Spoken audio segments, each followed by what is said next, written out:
Alexandre, hoje você vai falar sobre uma nova classificação, né, da ONU para doenças e problemas relacionados à saúde, chamada CID-11. Explica para a gente o que é a CID, Alexandre, e o que isso tem de impacto aí, né, na prática, na vida das pessoas. Claro, vamos explicar então o que é o CID, porque quem está nos escutando, de alguma forma, já conhece o CID. Em geral, quando vai no médico e recebe um diagnóstico. Quando você recebe um diagnóstico, esse diagnóstico vai ser em cima de uma referência, de um livro, de uma escrita chamada CID. O que é a CID? A CID é a Classificação Internacional de Doenças. Então, todo tipo de doenças vão ser listadas e classificadas e elas vão ser referências para qualquer profissional de saúde, para os planos de saúde, programas de saúde, serve para a coleta de dados, para políticas públicas em saúde, também para te oferecer algum direito. Quando você vai fazer, por exemplo, uma cirurgia, você tem que ter um diagnóstico, né? E esse CID vai ser a referência, tá? E ela é publicada, pessoal, pela Organização Mundial da Saúde, a OMS. Porque o CID-10, olha só, vejam bem, ela foi publicada em 1990. E olha só que fresquinho essa notícia, a partir de 1º de janeiro agora de 2022, essa classificação internacional de doenças, né, onde nós vamos ter os novos diagnósticos, começam, né, a entrar em vigência, ou seja, dia 1º de janeiro de 2022. Então, nós teremos algumas alterações importantes, separei algumas aqui para a gente conversar, né, porque o mundo mudou desde 1990, tem novas tecnologias, novas formas de adoecimento, e que essas novas classificações, elas vão fazer com que você possa contemplar esses novos adoecimentos. Rafael Cacá, tem alguma questão para a gente continuar até aí, então? Não, eu ia justamente pedir, acho que você se antecipou, porque eu ia pedir que você nos desse algum exemplo dessas alterações para a gente ter uma noção do que se trata, né? Que são questões técnicas, né, Alexandre, mas que acabam tendo um reflexo no dia a dia das pessoas que é bastante importante. Isso. É muito importante mesmo, porque vejam bem, por exemplo, agora, pessoal, com a tecnologia, jogos eletrônicos, existem muitas pessoas que têm o quê? Recorrência e persistência no jogo eletrônico, no celular. Agora, a partir de 1º de janeiro de 2022, existe um transtorno em jogos eletrônicos. É uma novidade que entra nesse manual de classificação. Você pode receber esse diagnóstico, isso pode ser trabalhado, tratado, cuidado enquanto um adoecimento, enquanto um transtorno. Então, isso é uma das novidades que eu trago aqui do CID. Também, a gente já até conversou aqui em outro momento, né, Cacá? A síndrome de Burnout, pessoal. Sim. Para quem não sabe, a síndrome de Burnout tem a ver com esgotamento do trabalho.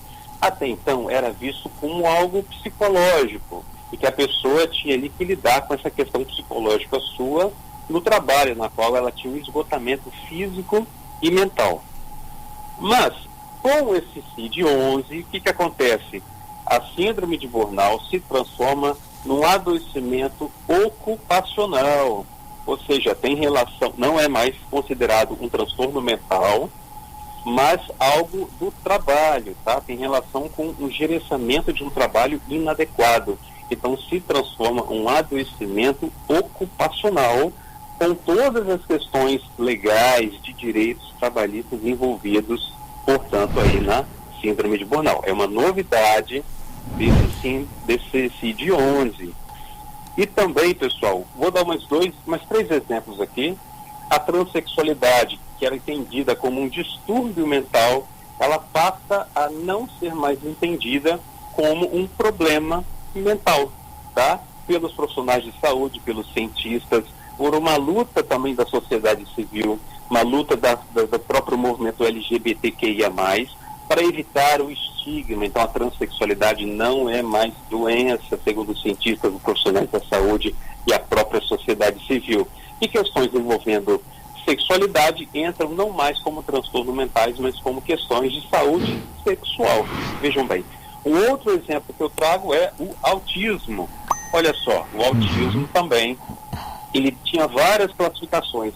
Autismo infantil, síndrome de Rett, de Asperger, Enfim, agora nós só vamos encontrar no CID-11 apenas um diagnóstico, que é o TEA, transtorno do espectro autista, em que nós vamos reunir o que antes eram vários diagnósticos diferenciados, mas voltado para um só diagnóstico, evitando equívocos, evitando problemas no tratamento, na medicação, enfim, na terapia, para que você entenda o espectro autista, ou seja, para mais ou para menos, de acordo com questões intelectuais, questões sociais, tá bom? E o último que eu trago, Cacá, veja bem, Cacá, Rafael, não sei se vocês já ouviram isso, ouviram essa palavra, senilidade.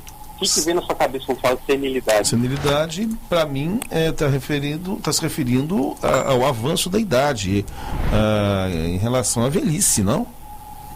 Exatamente. E vocês sabiam que era considerado uma doença? Não. Envelhecer é uma doença? Que curioso. Exatamente. Era considerado uma doença na classificação internacional de doenças. E isso fazia com que havia um estigma em relação justamente ao avanço da idade, a velhice, né? Então, para que a velhice não fosse vista como doença ou estigmatizada, foi trocado isso, não é mais visto como debilidade senil, tá bom? Então, por uma luta também de profissionais de saúde, cientistas, sociedade civil, a velhice deixa de ser uma doença. E esse é o último exemplo que eu trago aqui para a gente entender a importância de ter um avanço no CID-11.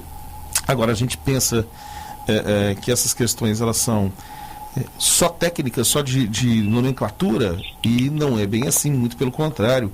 Como a gente já discutiu aqui na TV e etc., no caso da síndrome de burnout, a pronúncia correta, eu sempre fico na dúvida. Burnout.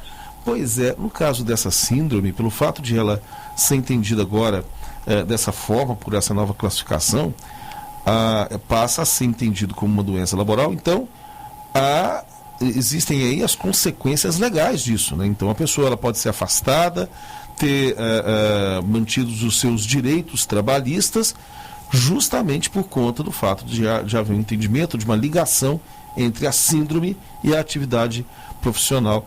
Eu acho que com o tempo as pessoas vão acabar entendendo melhor essas alterações, não é isso, Alexandre? Com certeza, porque aí você aumenta a responsabilidade, né, tanto do empregador quanto do empregado, tanto da empresa com ela mesma. A questão da saúde mental fica mais evidente, chama mais atenção para questões de saúde mental e da importância dela no ambiente de trabalho, nas relações interpessoais, a questão da produtividade também, o quanto ela pode ser considerada adoecedora dependendo da situação, né? E não algo bom, vamos colocar assim, algo de fato produtivo, mas algo destrutivo. Então tudo isso nos chama a atenção para que a gente tente encontrar um equilíbrio, tanto quem faz a gestão, o empreendedor, o empregado, o empregador, enfim, para que a gente dê atenção justamente que uma das principais atenções que a gente tem que ter é justamente com a questão da saúde mental. E é interessante que a síndrome de burnout deixe de ser um transtorno mental, ou seja, não é um problema do indivíduo, mas é um problema das relações que se dão em torno dele, daquilo que acontece em volta, da gestão daquele espaço, daquele tempo, das atividades que ele exerce. Certo. Só uma última dúvida, Alexandre. Essa nova classificação, ela está ligada especificamente às questões da saúde mental ou existem outras definições? Não, tudo, Cacá. Tá bom. Desde um diagnóstico de gripe, desde uma ferida, desde uma cirurgia que você tem que fazer, que tenha que ter um diagnóstico, tem que ter um CID. Ela é uma classificação internacional das doenças, ela só tem uma parte dela, engloba transtornos mentais.